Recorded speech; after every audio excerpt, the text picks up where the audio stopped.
জলপাইগুড়ির ভারত বাংলাদেশ ফুলবাড়ি সীমান্ত এলাকা প্রায় জনশূন্য। মানি এক্সচেঞ্জ কেন্দ্রে যেমন লোকজনের ভিড় নেই, তেমনি লাইন দিয়ে দাঁড়িয়ে রয়েছে সারিবদ্ধ ট্রাক। বাংলাদেশ থেকে আসা মানুষেরা জানালেন, কারোর ভিসার সময়সীমা শেষ হয়ে গেছে, কারোর চিকিৎসার টাকা ফুরিয়ে গেছে। লোকজন যাওয়া আসা না হয় তো আমাদের ব্যবসা কি চলবে? আমরা তো চার দোকান করে খাই, এইটুকু আমরা বলা আর কি বলবো। তো আপনার চা বিক্রি হচ্ছে এখন? হচ্ছে না, আগে কখন যদি লোক যাওয়া আসা হয় তাহলে হবে, এখন যদি লোক যাওয়া আসা না হয় তাহলে চা আমাদের এখন তো লোক যাওয়া আসা বন্ধ। বন্ধ। তো আপনার কোনো বিক্রি নেই? না। আগে কিরকম বিক্রি হতো? আগে মোটামুটি আমাদের ধরেন সারাদিনে 5 কেজি 6 কিলো দুধ বিক্রি হতো।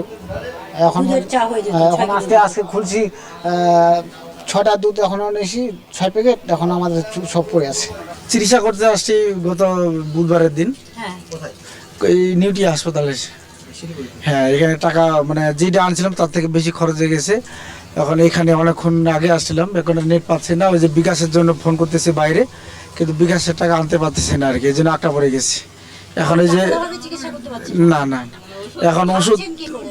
মানে কষ্ট করে সকালে বিস্কুট খাইছিলাম, এই পর্যন্ত ওষুধ খাচ্ছেন না? ওষুধ খাইতে পারিনি, টাকা তো শেষে গেছে, কিভাবে খাবো? এখন ওই যে বিকাশে ফোন করতেছি, যোগাযোগ করতেছি, কিন্তু আনতে পারতেছি না টাকা। টাকা আনতে পারছেন না, এখন কবে সমস্যা? হ্যাঁ হ্যাঁ, ওইটা তো কবে কি হয় না হয় তাও জানি না।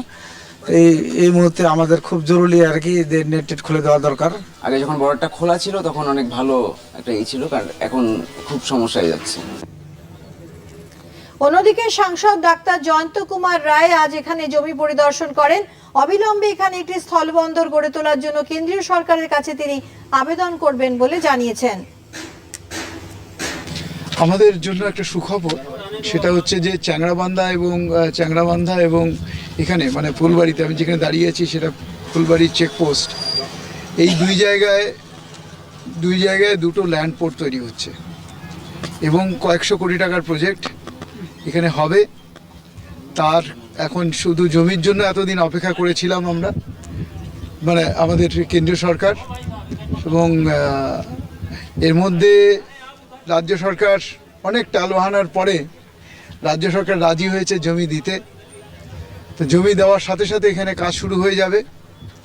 কাজ শুরু হয়ে গেলে এখানকার যে শুধুমাত্র যে ভারতবর্ষের সাথে বাংলাদেশের যে সম্পর্ক, সেটা শুধু গাঢ় হবে না, এখানকার অনেক লোকাল ইউথ যারা আছে, যারা যুবক আছে, তাদের কর্মসংস্থানের ব্যবস্থা হবে। অনেক মানুষ এখান থেকে বিভিন্নভাবে মানে শুধু উপকৃত হবেন, আর্থিকভাবে উপকৃত হবে। এবং এই জায়গাটা, সেইটাই আমি এক্স্যাক্ট লোকেশনটা দেখতে এসেছি, কোন কোন জায়গায় এটা হওয়া সম্ভব।